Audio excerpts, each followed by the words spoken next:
Fala galera, nós temos dois cortes aí, um do André Rocha da S1 e também do Mauro César da UOL, falando aí, batendo de frente contra os rivais do Flamengo, falando que o Flamengo foi beneficiado no caso do processo do Bruno Henrique.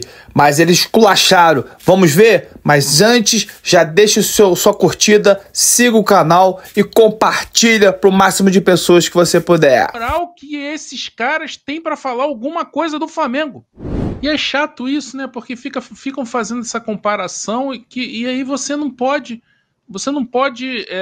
apreciar o bom futebol jogado por determinado jogador, porque se criou essa rivalidade, você tem que ficar, né, na cabeça do torcedor, tem que ficar defendendo o próprio jogador e atacando o jogador do rival. Gente, assim, eu não sei o Mauro, mas eu cansei de dormir tarde no domingo, porque para ver um jogo, um grande jogo do Roberto Dinamite, ou do Assis, ou do Romerito, num clássico que não envolvia o Flamengo. Vasco e Botafogo, Roberto Dinamite acabou com o jogo, eu ia dormir tarde para ver o Roberto. Eu ia dormir tarde para ver o Fluminense ganhar do Bangu e o Romerito tinha acabado com o jogo. Cara, assim, criou-se uma coisa de antagonismo, de ódio que é assustador. E aí você não pode chegar e falar, pô, Luiz Henrique. Cara, o Luiz Henrique joga muita bola. Ano passado ele, acabou com a temporada, jogou muito no Botafogo. O torcedor do Flamengo ficou feliz? Não ficou.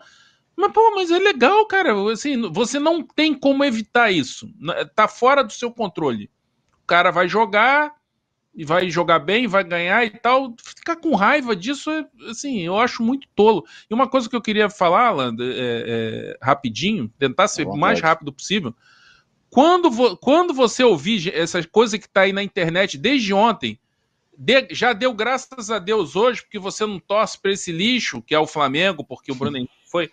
É bom lembrar, se o cara for tricolor, você lembra ele que o Fluminense comemorou uma virada de mesa, estourando champanhe. Isso é coisa de gente suja. O Fluminense teve José Carlos Vilela, o rei do tapetão.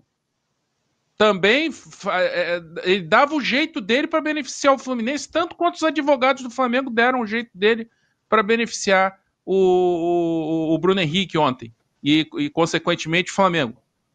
O Vasco... Além dessa questão do Edmundo, mas não é o pior do Vasco, não. O pior do Vasco foi a final do Brasileiro de 74. Para pensar, o Flamengo vai fazer uma decisão de Campeonato Brasileiro contra o Atlético Mineiro. O Vasco fez com o Cruzeiro. Aí o Flamengo, a decisão é em jogo único e na casa de quem fez a melhor campanha. Então o jogo seria no Mineirão com o Atlético Mineiro. Aí você faz uma manipulação de bastidor e joga a final para o Maracanã. O Vasco decidiu o Brasileiro no final em 74 no Maracanã. Ele tirou o mando de campo do Cruzeiro, não foi para campo neutro, não. Ele tirou, roubou, na mão grande, tomou o Brasileiro do Cruzeiro. E ainda teve gol mal anulado do Zé Carlos, do Cruzeiro, no último minuto. Que eu nem lembro se o Cruzeiro tinha vantagem do empate, mas o Vasco não seria o campeão, não sei se teria prorrogação, o que ia acontecer. Só sei que teve um gol anulado do Cruzeiro. O Vasco teve Eurico Miranda. E o Botafogo foi presidido por Maurício Assunção e teve um bicheiro, contraventor, presidente do clube.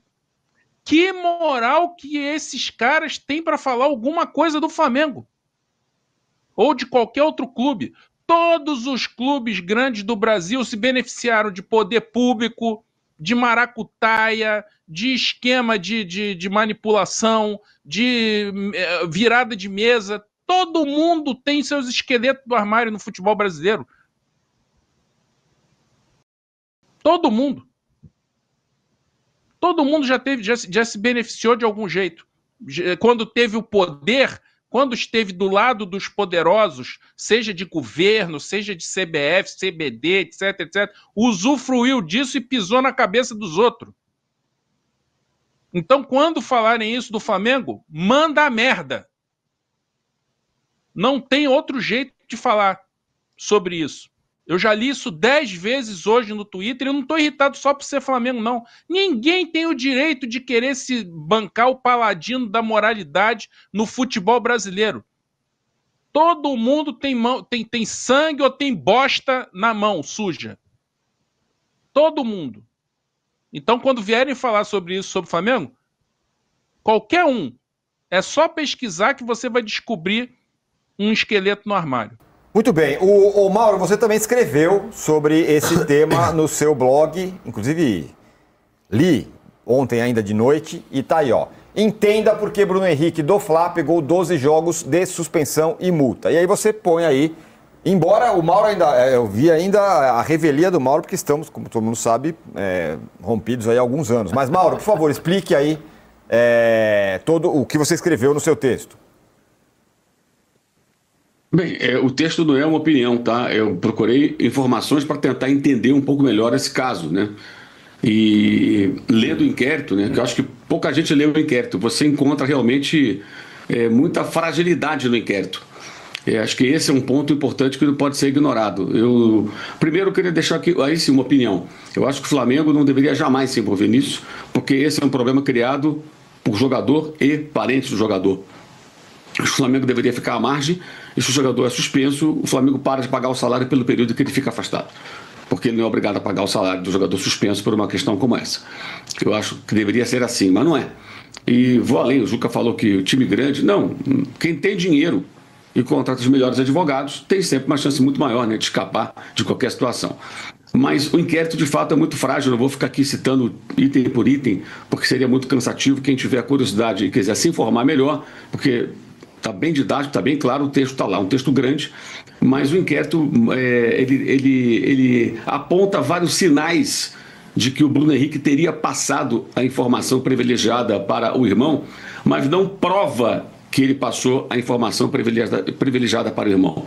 E aí tem uns pontos que até ouvi uma pessoa que me alertou para vários pontos, uma pessoa especializada, digamos assim, que está acostumada a ler inquérito policial. Então, você vai encontrar palavras como provável, indica, teria, deixa ainda mais claro, mas não tem a prova cabal de que o Bruno Henrique deu a informação.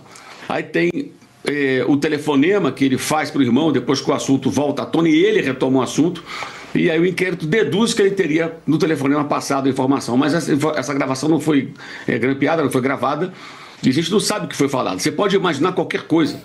A gente pode achar qualquer coisa, mas não tem a prova cabal.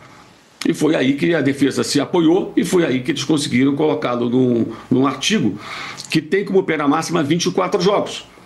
E aí, opinião minha, já que cabe 24, ele deveria pegar 24 jogos. E colocar a pena mínima dentro desse parágrafo desse artigo, que são 12 partidas. E ele pega 12 partidas.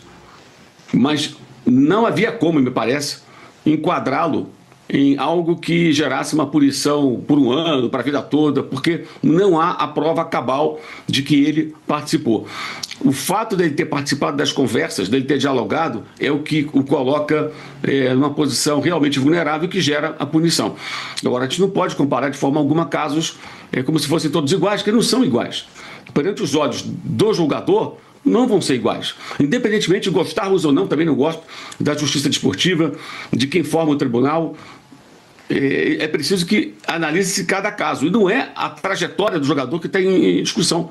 É esse caso específico. E claro que quem tem os melhores advogados tem chances maiores. Mas acho que muita gente tem conclusões tiradas sem sequer ter ideia do que está escrito no inquérito, que seria a peça que levaria o jogador a ter uma punição mais grave ou não. E eu acho até que tem muita semelhança com o caso do Paquetá, que muita gente achava muita coisa, mas eles não conseguiram associar o jogador a nenhuma transferência de dinheiro, transferência bancária, conversas que o comprometessem, nada. Então ficaram sinais de que poderia ter participado de algo e só. E no caso do Bruno Henrique, é claro, existem várias conversas, mas repito, gente, não tem a prova incontestável de que ele deu a informação privilegiada. Ao contrário, até tem pontos em que ele é perguntado e dá a informação errada. Exemplo, ele fala no dia 29 de agosto, tudo começa ali, com o irmão que pergunta quando ele vai tomar o cartão. Ele fala, contra o Santos. Gente, o jogo contra o Santos foi 64 dias depois, 8 jogos depois. Ah, mas ele está pendurado contra o Santos pela segunda série de cartões amarelos. Não havia como ele prever que esse cartão seria contra o Santos, quando ele estava pendurado pela primeira série de cartões amarelos, pelo tempo e porque ele nem sabia se jogaria até lá. Se ele quisesse dar ali a informação privilegiada, ele falaria Botafogo, que era o jogo seguinte, 4 dias depois, e ele tomou o terceiro cartão contra o Botafogo.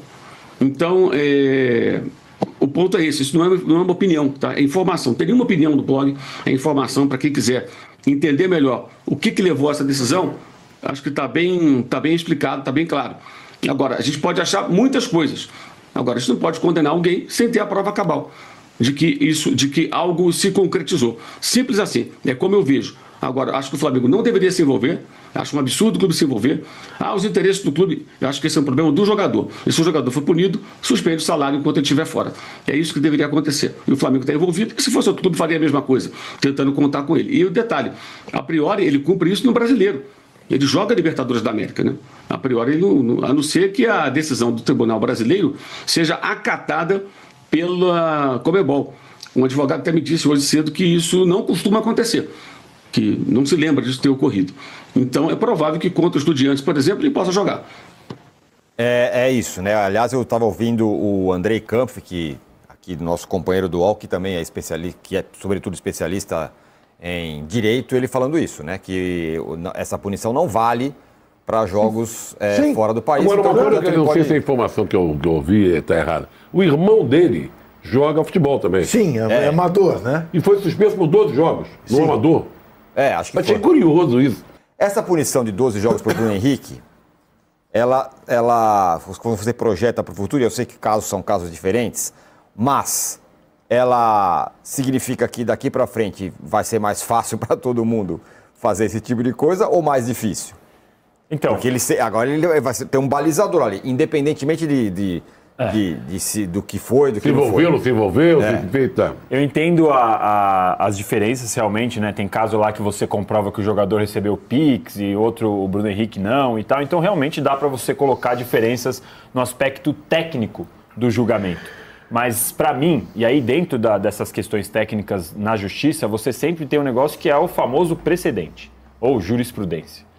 Quando você pune o Bruno Henrique com 12 jogos, sendo que, vamos lá, há uma mensagem falando, olha, eu acho que eu vou tomar o cartão contra o Santos. E aí, no dia do jogo contra o Santos, 3 casas de apostas emitem alerta por excesso de aposta, por um volume acima do normal de aposta num cartão que depois acontece, e essas casas de apostas acionam um mecanismo internacional para avisar que há um volume acima de apostas, eu acho que se isso não é o suficiente, se não tem a prova cabal no inquérito que o Mauro falou agora, o que precisa mais, né? E aí você abre esse precedente perigosíssimo, porque o próximo jogador que falar para o pai, falar para o filho, falar para quem for, olha, eu vou tomar, e aí você tem de novo uma casa de aposta avisando que tem um volume alto de aposta. Então eu sinceramente, eu fico assim, muito na dúvida do que seria essa prova cabal para a gente poder ver que o Bruno Henrique é culpado de verdade, porque 12 jogos, se os caras entendem que ele entrou nesse artigo e dá só 12 jogos, para mim é muito pouco e abre um precedente muito perigoso. Diga lá, Arnaldo. Eu fico pensando no Luiz Henrique, Arnaldo, antes de você. O Luiz Henrique deve estar arrependido de ter se escafedido para o Zenit na Rússia, porque lá tudo vale tudo, né? Tá expulso do futebol pela FIFA mesmo, então não poderá ser punido. Repito. Oi, fala, Mauro. Não, assim, o Danilo perguntou, prova cabal. A prova cabal é a prova de que ele deu a informação. O inquérito, tem que ler o inquérito. O inquérito não tem essa informação, gente. O inquérito é frágil. É impressionante, são 84 páginas. O inquérito não, ele sinaliza, mas ele não mostra. Então você não tem a prova de que ele deu a informação privilegiada. Essa é a prova que não existe. Eu não estou dizendo que ele não deu, estou dizendo que não foi provado. E quando não é provado, você não tem como sustentar a tese. Até um colega até me falou mais ou menos o seguinte, o batom na cueca, mas não tem a cueca. Você sabe que tem o batom na cueca, mas cadê a cueca? Cadê o batom? Não tem. Mas diga, Arnaldo. Não, eu acho que é mais simples do que parece, né? A justiça desportiva brasileira não tem credibilidade. O Juca lembrou aí de casos, tem 1000 casos anteriores, não tem hoje e não tem há algum tempo já. Então, vamos chegar nesse ponto das comparações, né? Por que a questão do Paquetá, que talvez não tivesse a prova cabal, resultou em absolvição? Porque a gente não discute? Porque a justiça inglesa tem credibilidade, né? Por mais que exista ainda discussão, polêmica em relação à situação toda, mas no final das contas, e acho que também isso a gente precisa levar em consideração, estávamos quase todos condenados, e ele foi tirado de listas da seleção brasileira por conta dessa situação, estávamos todos condenando-o previamente, e ele foi absolvido no final das contas, e continuou jogando lá, né, nesse período todo. Então, eu acho que mas qual é a diferença? A gente tem confiança na justiça inglesa e não tem confiança na justiça esportiva brasileira. Não tem mesmo, né? E acho que o que o torcedor ou o fã de futebol se espanta é com a diferença de critérios. Essa justiça desportiva brasileira, no tribunal presidido por outra pessoa ou não, mas os juízes diferentes ou não, ela, no início dessa situação de envolvimento de jogadores com apostas, ela optou por sanções preventivas para serem exemplares e inibidoras, né? Essa foi a estratégia no início. E muitos jogadores foram suspensos preventivamente por longos períodos, sem que ainda tivesse o batom na cueca ou a prova cabal, correto? Então, e a gente tem que... E agora o critério foi diferente. Foi empurrado com a barriga, né, essa situação, e agora ficou uma pena simbólica aí no artigo X. Agora, nós temos que também levar em consideração que esse processo ele está em andamento na justiça comum, né? Que aí tem um outro tipo de... Não tem camisa, não tem influência, não tem peso, não tem... Aí é uma outra situação. Só tem, como disse o Mauro, acho que sabiamente, o poder do dinheiro para bons advogados. Isso tem na justiça comum também. Mas não tem o clubismo, né? Então o processo vai correr. E aí a gente vai ter mais... Aí, Danilo, talvez a gente tenha mais elementos sobre se a prova cabal é necessária ou não, tal. Mas a justiça esportiva brasileira não tem credibilidade alguma.